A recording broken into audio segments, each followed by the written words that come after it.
I'm Joe Blair here with Max Minsker and Luke Hoffman from Bleacher Report, and we're bringing you a first podcast from South Central MN at 3 in the morning. Yeah, I'm Luke Hoffman, big NBA guy. I love the Timberwolves, Twins, Vikings, all that jazz. You can often refer to me as Hoffman, Hoofy, anything belongs or starts with an H. You can really just call me that. Max Minsker, not much of a Minnesota guy, although I'm a huge Timberwolves guy. Big on the NBA, not so big on the MLB, but just kind of fill in the blanks here. Yeah, I'm also a huge Minnesota sports fan. Anything Minnesota I love. All right, well, I guess we'll just jump right in here. Big news of the day, Ricky Rubio signing with the T-Wolves officially today. A little doubt in their mind, but ultimately he decided to be a Timberwolf. Hoffman, any thoughts? I'm Ricky Rubio, and I'm not like nobody else. No, but in all seriousness, I really think he's an okay player coming over from Spain. His passing skills are amazing. Yeah, watching the guy pass is a human highlight it's reel. like watching David Blaine perform magic. It's unreal. It's like he's a pretty garbage shooter. In all honesty, I'm not gonna beat around the bush here. He can pass the ball. He's a good ball handler, good court vision. I just don't see him being anything special in the NBA. Struggles with athleticism. What are your thoughts? I don't see much. 6'4", good size, obviously good passer, but yeah, if he finishes in the top half of the shooting percentage among point guards, I'll be shocked. Yeah, he'll definitely bring some interest in Minnesota though. Yeah, nice. he'll bring a lot of. Kevin loves dreaming of pick and rolls now, so that should be an improvement over last year at least. Yeah, Johnny Flynn's pretty trash. I don't think anything would be an improvement over last year, honestly. When we get 17 wins, we now have like 4 point guards. Yeah, four point guards. Yeah. Well, oh man, that's never have too many point guards. Well, you can actually. I think we're definitely close. There's a point. Yeah. Yeah. When you're getting 9 minutes a game, I think we should actually probably go with Brandon Knight with the second pick, to be honest with you. Yeah, dude. never obtained too many assets when you're Timberwolves. No. Eventually one's got to be good. You don't want to actually get players on your team that mesh. You just want a bunch of individual pieces. That's just kind of how it works. That's how the NBA wants it to be. That's how you want it to be. That's how you create franchises. That's how you win over 17 games. We draft Derek Williams. Now we have Kevin Love, Anthony Randolph, Michael Beasley, and Derek Williams, all playing the same 2 positions. It's bound to work. Some would say it's a logjam. Some would say it's unlimited assets. Who needs wins when you got assets, right? They'll all be well rested. That's right. In all seriousness, I think if Ricky Rubio can come over, get 3 points and 9 assists a game, I'd say that's a victory for the Wolves. I mean, dude, and get burned by any above-average athletic point guard in the NBA. Don't be hating. Let's not get hasty, JB. I'm sorry. It's okay. It's understandable. But in all seriousness, Rubio, no, I don't see it. You're a Rubio hater. Maybe with the right lineup, but not now with this T-Wolves team. I'm really gonna be honest with you. Is just I think he'll develop into a decent point guard one day. Yeah. Kind of like maybe a Jason Kidd, poor man's Jason Kidd. No. Destitute poor man's Jason Kidd. Okay. Destitute man's Jason Kidd. Dead man's Jason Kidd. A 38-year-old Jason Kidd. Yeah. At best. Yeah. Playing decent defense. Not scoring as much, but can knock down a jumper and can save his life and can really pass the ball. If his life, dude, I was reading some stats. I think Rubio was shooting like 25% from the field. I shit you not. He scored like 3 points a game in Barcelona. He's not even starting anymore.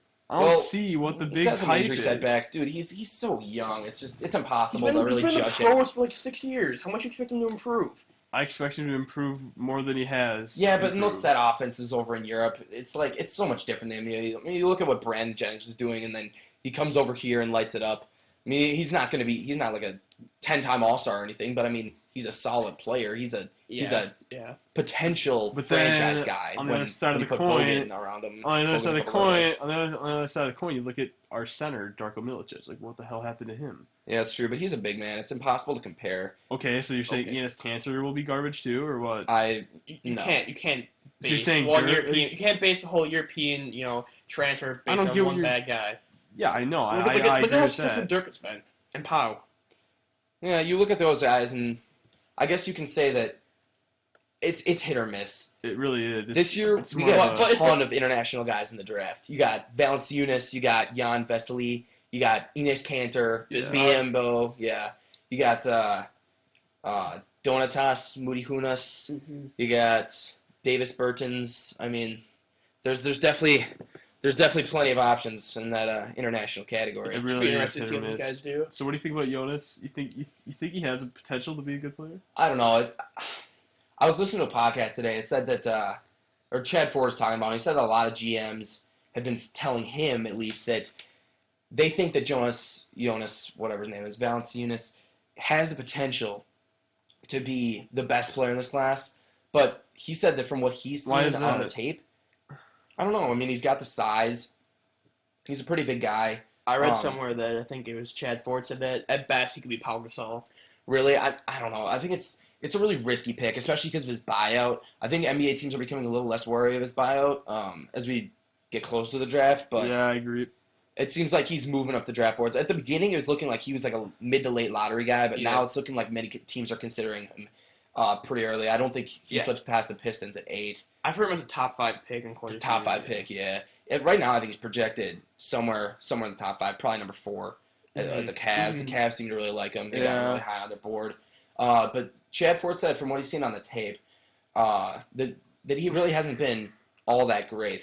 Although, with some of these guys, it's hard to tell, especially like I was just talking about Rubio, with that whole not performing in Europe doesn't necessarily translate to the NBA.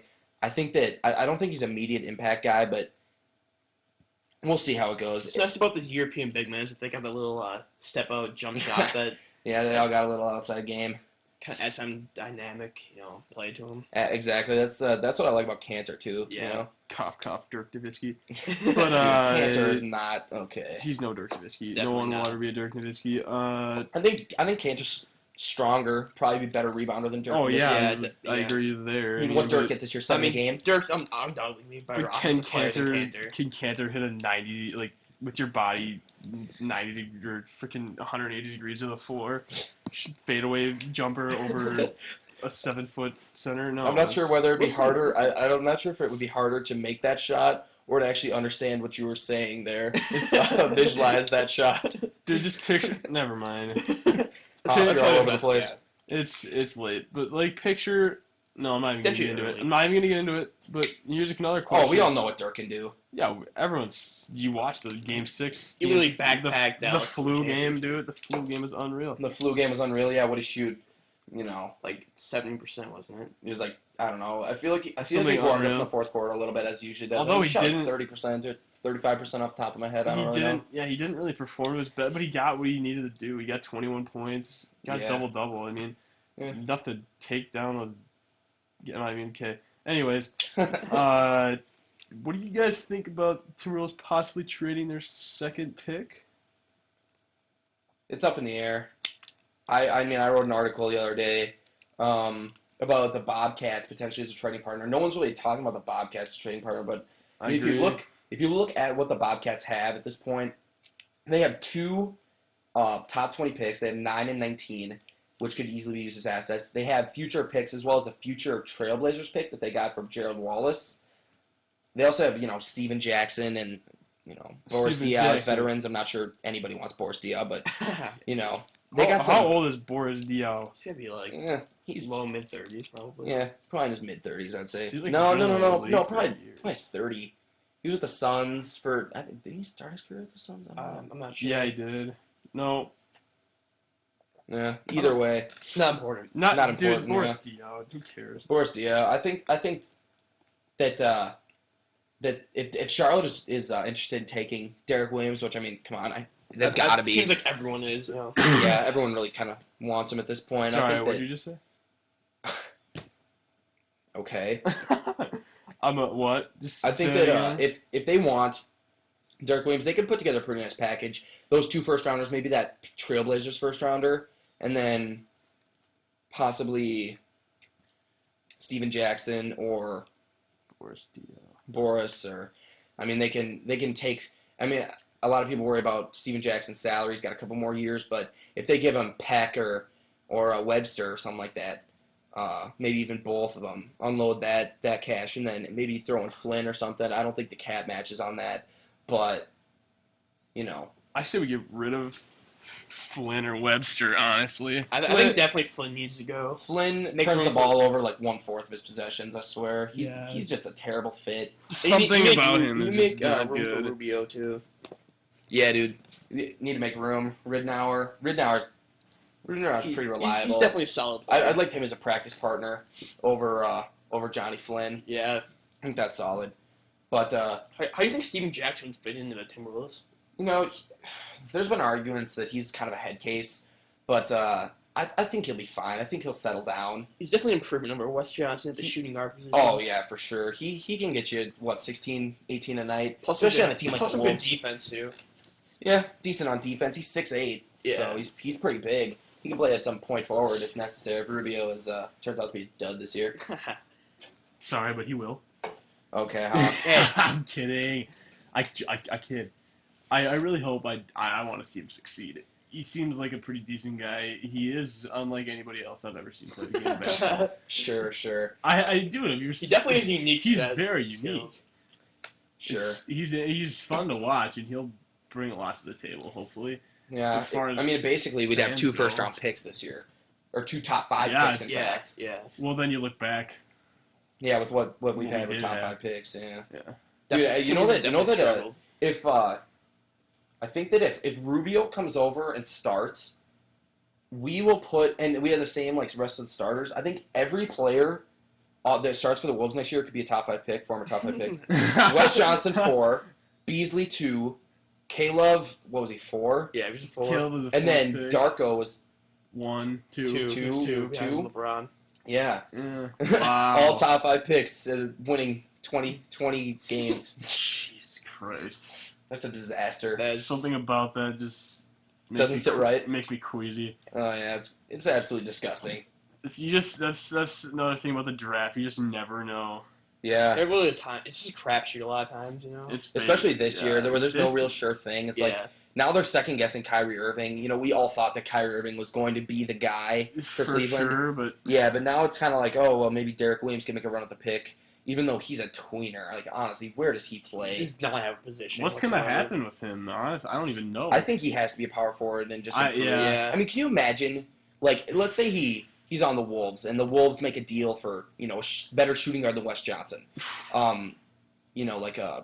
Like an Eric Gordon type or something. Like they signed Aaron Aflalo, let's say. Let's say they have Aaron Aflalo in its shooting guard, and they have Rubio and Love and Williams on the floor. Who is going to guard LeBron when they play Miami? If they're planning on keeping him as their long-term small forward and giving away Beasley, then who's going to guard the other team's best player? Dude, that's why we picked Lazar Hayward. I'm kidding. Oh yeah, Lazar Hayward, best first-round pick ever. Dude, Dude, Lazar Hayward could have been signed after the draft.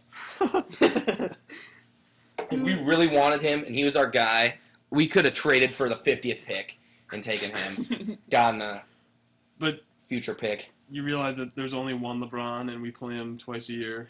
Right. Yeah, but like Kobe, if we're actually going to plan on making a deep playoff run, if Williams is on the floor... Let's be honest. We're who's not going to guard the small We're not going forward? to make a deep playoff run with that team. Not for the next 3 years. Not in the next. Yeah, but why 3 to draft 5 Williams years. when he can't guard anyone as his position? Well, he's a prominent scorer, I guess, is what we see in him. Yeah, he's got that nice shot for a big man. He's athletic. He's quick. He does have that silky jumper. You guys see that Sports Science the other day? No, I didn't. Sports Science.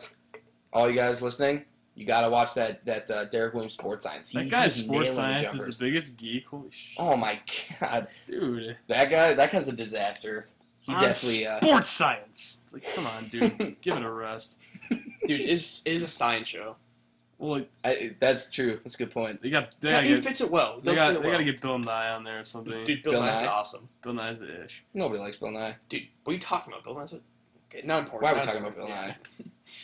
But either way, I just don't see Derek Williams fitting in on a championship caliber team at small forward. I think he's got to be a power forward. Definitely. I don't really see anybody from this draft class. Maybe fitting on I think a Kyrie. team. I think Kyrie. Well, Kyrie's too much of a scorer. I think. Yeah, we can pass too.